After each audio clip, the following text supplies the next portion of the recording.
देखिए, कोई भी एग्ज़ाम क्वालिफ़ाई करते तो उसमें आपका सोसाइटी का, फैमिली का बहुत बड़ा योगदान होता है। ऐसा कुछ नहीं है कि 4 घंटा या 8 घंटा बैठ कर के उसके लिए स्पेशली तैयारी किया है। ऐसा नहीं कि छोड़ दिए 10 घंटा पढ़ रहे, 12 घंटा पढ़ रहे, फिर अगले दिन बिल्कुल नहीं पढ़ रहे हैं। मेरा पूरे बिहार में 17वां रैंक है 147 लोगों में। आप ईमानदारी से काम कीजिएगा कि अभी बहुत करप्ट भी रहता है तो यदि नमस्कार, मैं सुजीत जोशी और आप देख रहे हैं हम आप तक न्यूज़।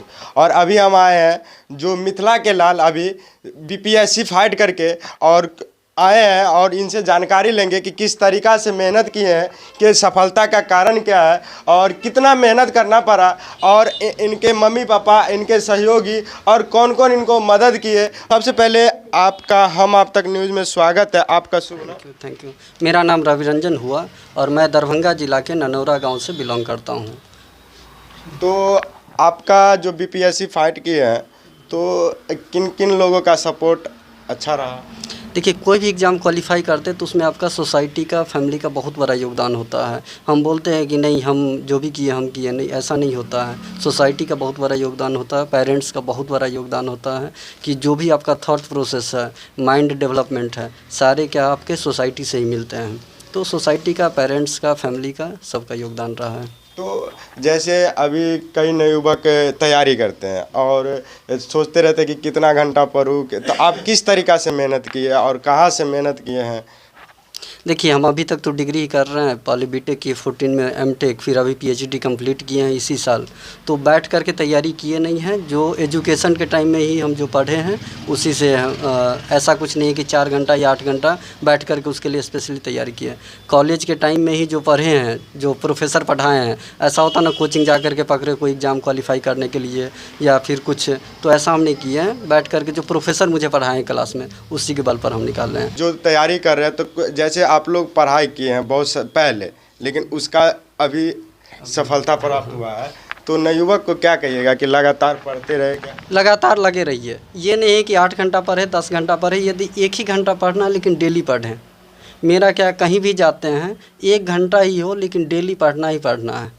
ऐसा नहीं कि छोड़ दिए 10 घंटा पढ़ रहे, 12 घंटा पढ़ रहे, फिर अगले दिन बिल्कुल नहीं पढ़ रहे हैं। 2 घंटा हो रहा है, 2 घंटा पढ़िए। जब टाइम, ऐसा कुछ टाइम नहीं बनाना है कि 10 घंटा पढ़ना है, 12 घंटा पढ़ रहे हैं, और जो पढ़ रहे हैं वही कीजिए। ऐसा नहीं कि आज ये पढ़ लिए फिर कल जा कर के डेविएट हो गए, परसों कुछ और का तैयारी कर। एक एग्ज़ाम पे फोकस कीजिए और उसी पे लगे रहिए, सफलता मिलेगा। ये मेरा तीसरा जॉब है। 2 सेंट्रल गवर्नमेंट का क्लास 1 ऑफिसर का जॉब हम छोड़ चुके हैं और ये तीसरा है। अभी एक प्राइवेट कंपनी में हम 40 लाख के पैकेज पे हम जॉब कर रहे हैं। तो आप जब सेंट्रल में आपको मौका मिला था, आखिर क्यों छोड़ के और क्योंकि सेंट्रल में यदि जाते तो जैसे अपने बिहार से बाहर पोस्टिंग था, तो बिहार से बाहर था, रहना नहीं था। उससे अच्छा तो जब बिहार से बाहर रहना तो अच्छा, हम पैसा कमा रहे थे, इतना अच्छा पैकेज है मेरा प्राइवेट कंपनी में। और यहाँ इसमें इसलिए आ रहे हैं क्योंकि घर के बगल में रहेंगे, बिहार में रहेंगे, तो यहाँ से पढ़ाई की और यहीं जा कर के हम काम करेंगे। कहीं ना कहीं आपका सपना था कि अगर हम बिहार में रहे तो बिहार के तरक्की के बारे में बात करेंगे क्या? इसीलिए मेरा मेन था कि बिहार से पढ़ें और बिहार में ही आए वापस। और मतलब आप कौन से पोस्ट पे हैं? बीपीएससी के कौन से पोस्ट? ये असिस्टेंट प्रोफेसर बीपीएससी के थ्रू होता है। ये लेवल 10 का पोस्ट है। बिहार में 38 डिस्ट्रिक्ट में 38 इंजीनियरिंग कॉलेज है, तो उसमें से किसी भी कॉलेज में पोस्टिंग मिल सकता है। लेकिन इसका पूरे पोस्ट जो है डीएसटी के थ्रू मिलता है और सिलेक्शन बीपीएससी के थ्रू होता है। आपका क्या रैंक है? जितना मेरा पूरे बिहार में 17वां रैंक है 147 लोगों में। और कहीं ना कहीं 147 जितने भी अभ्यर्थी थे और पास हुए हैं और कहीं ईमानदारी से काम करें तो बिहार को बदलने में इन लोग का बहुत बड़ा योगदान रहेगा। तो आप जो फाइट किए हैं, आप सपना भी रखें कि सेंट्रल गवर्नमेंट का जो एग्ज़ाम, जो आपको पैकेज मिला गया था, उसको छोड़ के बिहार में आए। कहीं ना कहीं ये सपना रखें कि बिहार को आगे करेंगे। आप ईमानदारी से काम कीजिएगा कि अभी बहुत करप्ट भी रहता है। तो यदि करप्शन में ही जाना होता तो हम एसएससी नहीं करते। जो ग्रुप बी वाला है, ग्रुप सी वाला, वो करप्शन में जाता है। तो कभी एसएससी हमको बहुत बार बोला भी गया कि एसएससी का तैयारी कर लो, लेकिन एसएससी में हम देखें कि ये सब का चांस ज़्यादा होता है। इसीलिए हम हमेशा जो टेक्निकल जॉब है उसी में लगे रहें, करप्शन से दूर का। क्या है कि देखिए, यदि हम भी करें तो हम आईआईटी से पढ़े, वो भी इंडिया के नंबर 1 आईआईटी से, और बाकी लोग जो सिंपल कॉलेज से पढ़े हैं उसमें और हमें डिफरेंस क्या रहा फिर?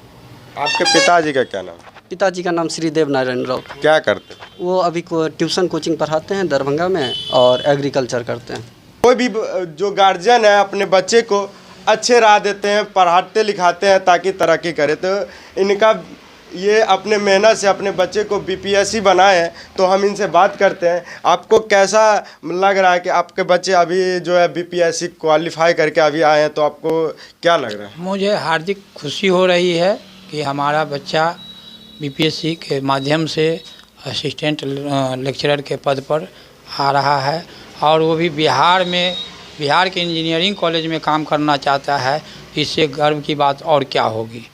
मुझे आशा है कि जैसे ही मेहनत किए हैं, जहाँ भी रहें वहाँ के बच्चे को प्रेरित करके अच्छी शिक्षा दें और उन बच्चों को आगे बढ़ावें।